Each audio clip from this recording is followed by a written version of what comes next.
Dr.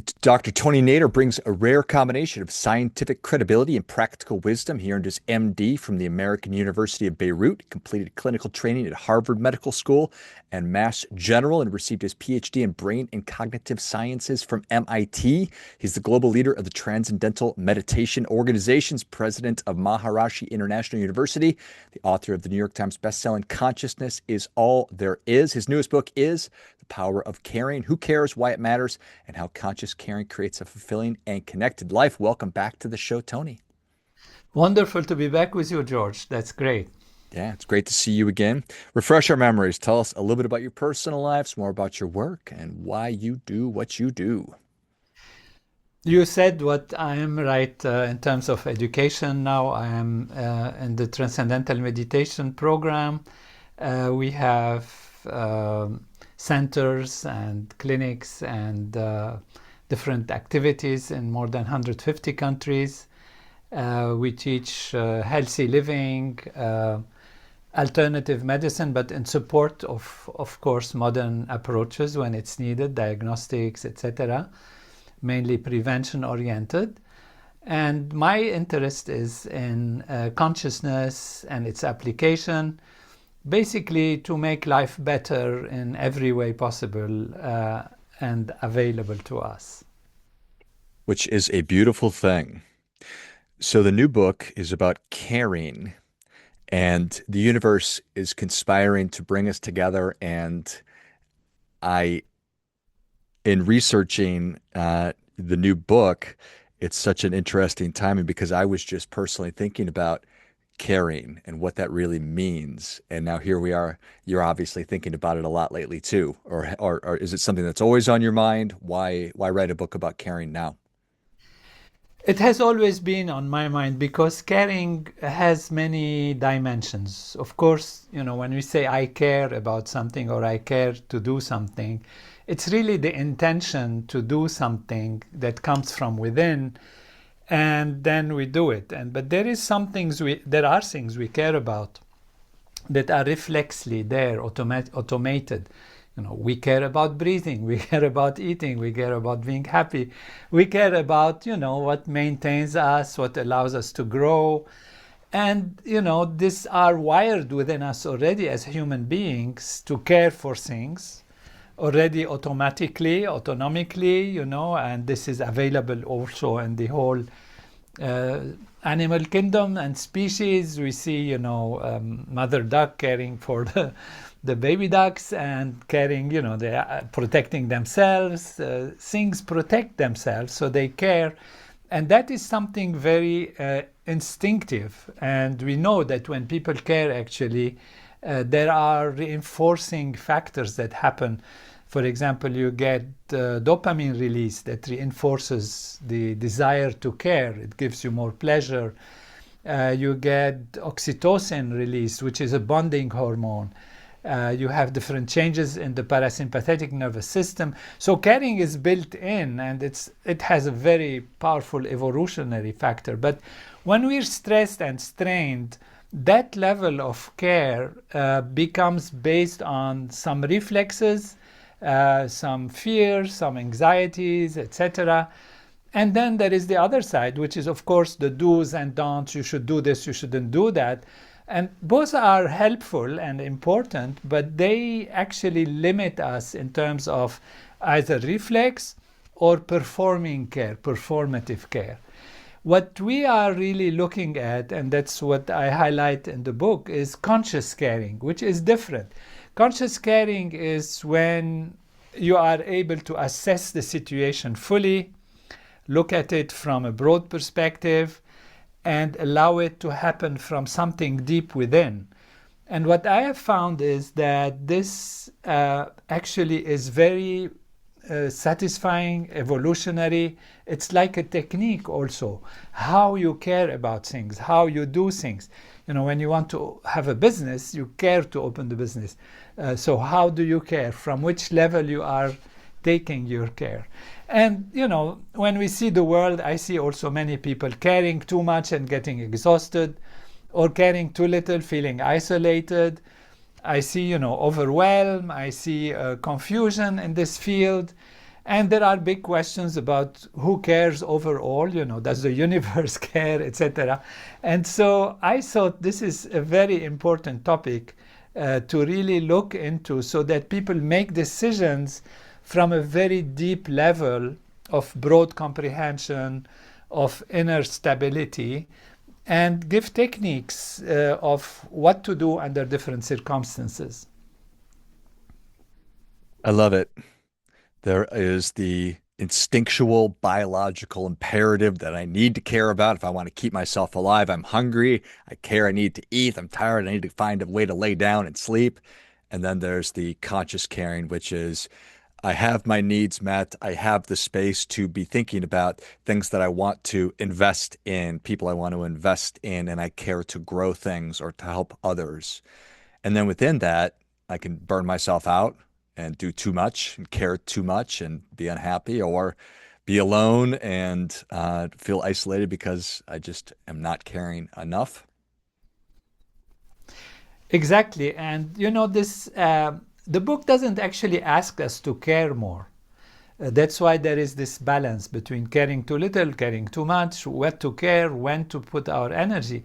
It actually gives us a technique, a system of caring better, caring wisely, caring in a way that sustains us without having to feel, oh, I'm being selfish. No, caring for yourself is very important so that you can care for all the other things. You care for business, your family, your society, the world, if you want. And so the arc of the book takes us from inner care, personal care, accepting that as a very important baseline, and on which we build the ability to then to extend our sense of self to our dear ones and then to the society and the environment and the world as a whole. Got to put my oxygen mask on first before I help other people put theirs on. Beautiful. Exactly that. So finding that just right, which is something I'm always searching for in life because I have a tendency to go a little too hard from time to time in different areas and then let other things slip. So it's like everything else, I suppose, finding that kind of sweet spot. Exactly. And there are techniques for that. One might think, oh, it's something theoretical and complicated, and I should do's and don'ts and obligations and morals kind of obligation, as if, oh, we're now going to have to get another thing to worry about and to feel bad about. But actually, it's something very fulfilling. It's something, when it's done properly, and when one cares from within by expanding one's consciousness. That's why I emphasize the term conscious caring rather than, as we said, reflexive caring or obligation caring or morally obliged to do that because that's the right thing to do. These are all, of course, fine and they will happen anyway, but there is a layer which is more important that allows us to care properly. And for that, you ask yourself a few questions. So there are techniques, there are reset, reflection questions, quick resets that one can do, takeaways, summaries that allow us to systematically understand what are the steps that are necessary under different circumstances.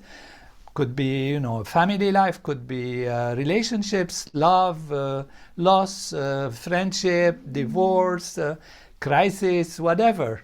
And so I wanted this book to be practical, to be directly awakening within ourselves and understanding. So it's very profound.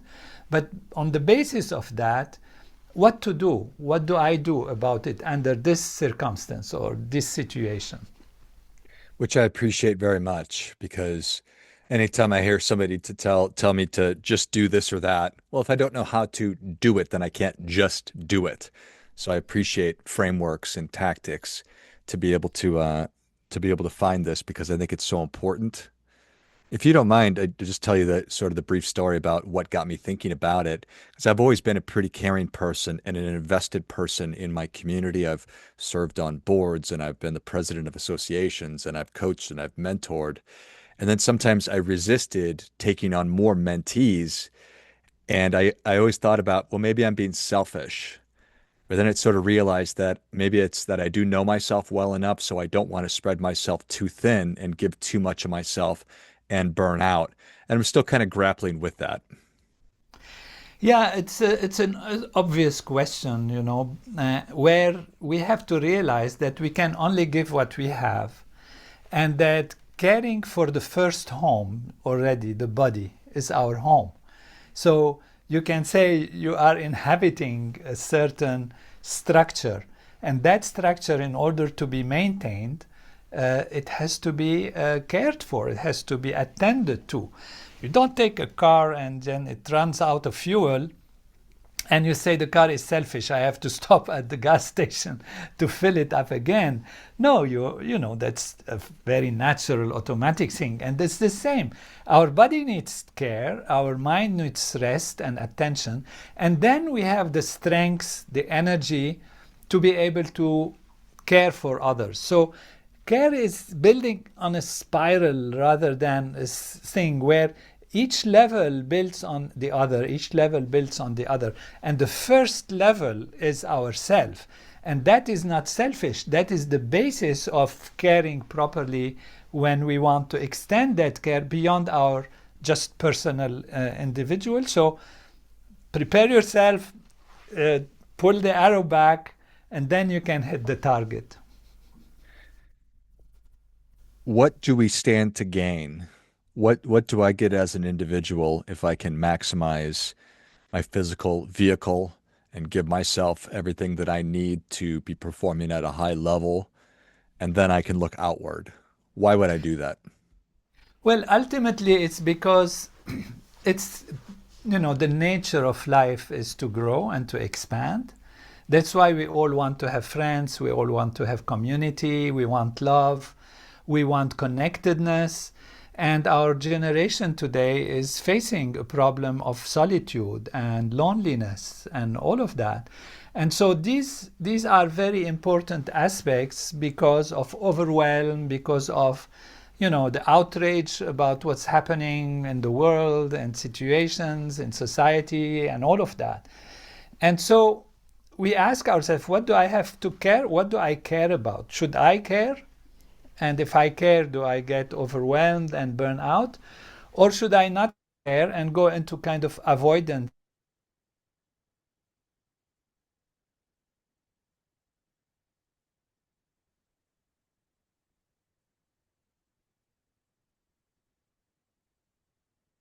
Give us broad comprehension, then we are able to be more ourselves. People think they want more, to have more is the most important thing. Actually, what human beings want is to be more. And to be more is the expansion of the self from an isolated individual to see the self in others, to see the self in environment, in family, in friends, whatever the extension is. And so it's the nature of life to actually expand. And by expanding, we become more, we feel we are more, and we're fulfilling the purpose of existence. So there is a whole chapter about the meaning of life, the purpose of life. How does it fit within the context of a greater worldview, a greater understanding? And so it is not just caring, to help the other, which is great, of course, but by helping the other, one opens oneself, and physiologically there are transformations that happen that are very important. There is healing process. Parasympathetic system is activated, heart rate reduces, blood pressure improves, the hormones, the inflammation reduces. So it has direct physical effects, but also on a, if you like, spiritual level. It's expand ourselves. You're saying, George, you are on this, CEO of this, member of that, etc. That is natural. You didn't much truly think about it, except there is this impulse that comes, which is part of the nature of who we are as human beings, and therefore we are fulfilling our roles in life, and by that we expand ourselves. Because if you're isolated in a room and sitting, myself, my needs, my little things, you get isolated. But when you are caring for this or caring for that, even in a gentle, wise, measured, rhythmic way, these things become part of you. You feel you are bigger. You are more than this isolated individual. If you care for a friend, then the friend is part of you. If you care for a family, the family is part of you. You care for society. You have grown. You have expanded. Then we have to know how this happens stepwise, not feel suddenly I have to sit and care for the whole world and the universe and it's overwhelming. And that is where the book goes very, very strictly into what is mine to care for at what time. That is conscious caring rather than impulsive, let's change the whole world without a stepwise, without, small acts of care that can make a huge difference for yourself and even for society. What is mine to care for? I know that I certainly get frustrated and probably have the opposite physiological experience from what you were describing a minute ago when I'm helping another and all these wonderful things are happening to my body versus if I'm freaking out about whatever the president said or what's going on in a country so far away that I cannot impact or touch at all. I imagine that probably does bad things to my body. Exactly, there is this mind-body connection. What happens in the mind happens in the body, or it reflected there, and vice versa. And sometimes, the body has a limit. So when one feels that one is reaching the limit or burnout or becoming indifferent and all of that, one shouldn't feel like a moral obligation or a moral failure that the mind hasn't been allowing. It can actually be the body, the physical body is giving you signals that there is a limit to how much is yours to take care of, how much your responsibility is. The world now is so exposed through media, through internet, and all of that. You wake up in the morning, by the time it's lunch, you've had an idea about what's happening in the whole world. Our teens, our, young generation, they get in their, few years of life more than our grandparents had in the entire lifespan. And the body is not built to do that. Our body is built in, small context and immediate things. And so we take care of the immediate tribe or the immediate family or immediate society. These are how we grew and evolved genetically and evolutionary. And now these young people, they have to deal with the entire world, not only the young people, all of us, me, you are young also, George, but I am of a different, maybe, generation. Still, we are all dealing with that. And therefore, we have to measure it. We have to know, what can I do that fulfills me, at the same time contributes? And so small steps, small acts of conscious caring can make a huge difference. And we know that these small acts can ripple. They have ripple effects. You act nicely towards somebody, they likely will act nicely towards somebody else, etc. So when you do something, a small act of caring, it will influence people you will never meet. So don't feel like you have to take the whole world's pressure on yourself, but be balanced. Of course, if you can, if you are in a position of responsibility, etc., there are also ways to deal with big problems and big situations, but we have to live realistically with broader comprehension and see what is mine to care for now, today, and what can I make, what difference can I make, and not be overwhelmed by this, sometimes entire chaos. But I want to boil the ocean, Tony. I want to do it all. Of course I can't. Yeah, So you can, but take care of yourself, and then more and more is possible. we were talking as we got started, and you briefly just posed the question, does the universe even care? Is that something I should concern myself with? It's interesting. Do you think that the universe cares about me? Should I worry about that?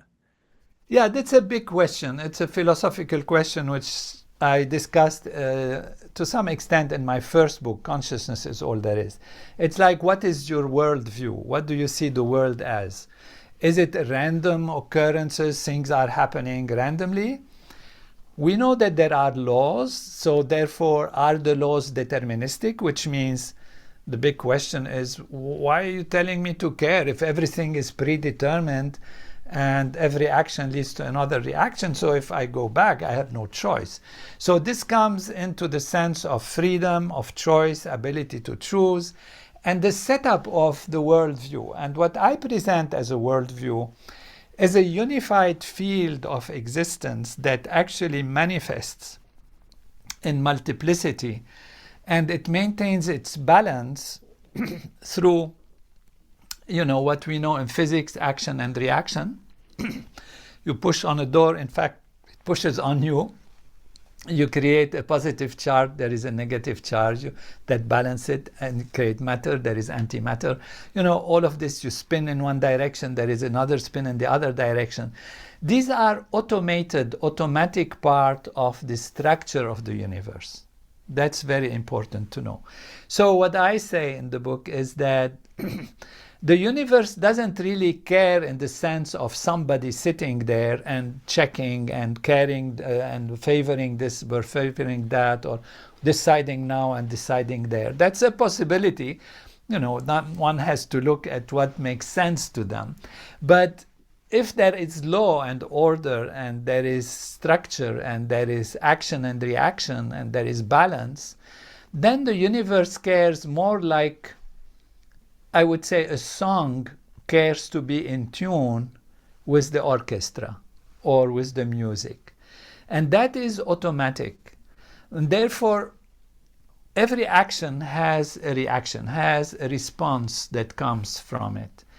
We have the choice we are free to make choices, which gives possibility of all kinds of possibilities coming up. And I'm writing an article on freedom, determinism, etc. But there is a choice, but the choice leads to specific outcome. If you plant an apple seed, you will get an apple tree. Yes, you can plant a mango seed and get a mango tree, but you plant an apple seed, you cannot get a mango tree. That is laws of nature. You have the choice to your action, but once you initiate the action, there are sets of laws that will allow or make this action go somewhere. And so the universe, of course, cares because it balances everything, but it happens in a natural way, in an automatic way, in a fair way, in a just way, where it's, is equal to everybody. It doesn't, prefer somebody over the other. But of course, if you do the wrong action, even with the whole love and care of the universe, your action is automatically, computed and will have its own outcome.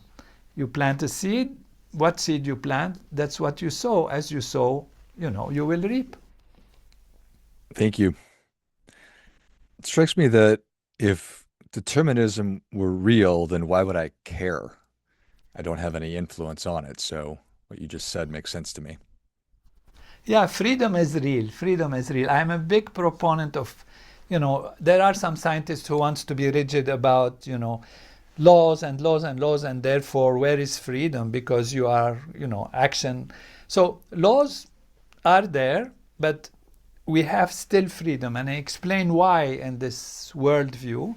And even from physics, we have indeterminacy that was discovered in the finest level of physics, in the quantum field level, quantum indeterminacy, superposition, and all of these values. It's not maybe the point to right now go into that, but even physics allows for this uncertainty and possibilities and probability. And therefore, that can be extended to say, yes, we have freedom of choice, but based on what we choose, there will be a result. That is no contradiction with law. Beautiful. Thank you. Well, Tony, thank you so much for coming back on. Where can people learn more about you? How can they engage with you? And where can they get their copy of The Power of Caring? I have a website, Dr. Tony Nader, DrTonyNader.com. You're welcome to visit it. I am right now, really wanting this book out. It's available in the different, bookstores, Amazon and other sellers. If you want it directly, also as a pre-order, that would be wonderful. It's available in thepowerofcaringbook.com, thepowerofcaringbook.com. And we are doing webinars and seminars, and we're offering these webinars to those who pre-order. These webinars have been wonderful. I've already have two that were out. One is how to care across divide, political divide. It's a big topic. The other one is about love, loss, and relationships. And the next one will be actually why the universe care, or does the universe care? Excellent. Well, if you enjoyed this as much as I did, show Tony your appreciation. Share today's show with a friend that also appreciates good ideas. Go to thepowerofcaringbook.com and check out the resources that Tony was just talking about and pick up your copy of The Power of Caring. Go to drtonynader.com to learn more about Tony and what he's working on. And I imagine, because you're listening to the show, that you are a caring person, and we can all get better at more conscious caring and protecting ourselves so that we're able to show up for the people that we care about and the things that we care about better. Thanks again, Tony. Beautiful. Thank you, George. Wonderful to be with you. And until next time, remember, do your part by doing your best.